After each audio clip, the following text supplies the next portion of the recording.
Stop scrolling. I have a question for you. Is your worship of Jesus Christ, is it costing you something? Is it extravagant? Well, I'm keying off the phrase from Ruth Ward Heflin that we praise until the spirit of worship comes, and then we worship until the spirit of glory comes, and then we stand in the glory. Why is that progression so important? Well, if you've ever encountered the glory of God, the presence of God in that manner, where he comes in and begins to take over the atmosphere of the entire room, and miracles begin to break out that you don't know how to describe, you don't have words for.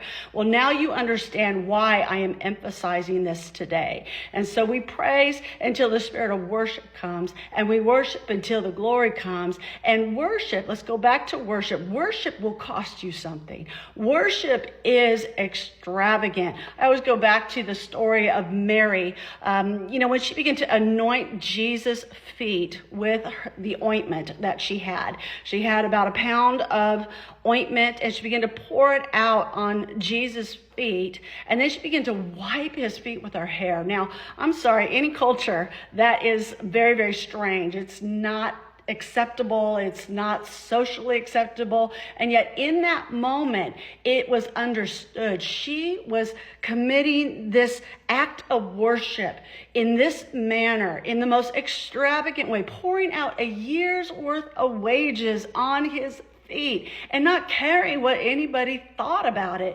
And of course, she was criticized. The people who don't have real worship in their heart, well, they're going to criticize. They're going to say things like, you could have given that to the poor. Why? Because they had greed in their heart.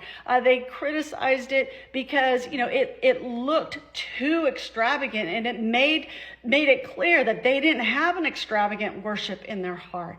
And so Jesus made it clear about her that wherever the gospel is preached, we're going to talk about what she did, because her worship commanded his attention, and it was written for time and all eternity for us to learn from.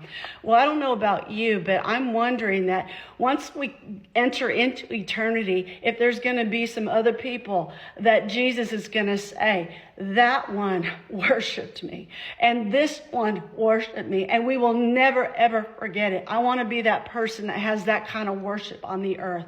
But even further than that, when we begin to enter into that place of worship, extravagant worship, costly worship, well, then the glory of God begins to meet us.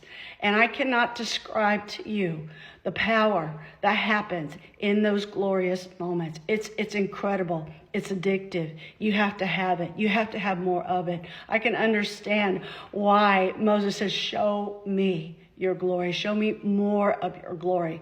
And so I want to talk to you about worship today, just helping you to know the progression into the glory of God.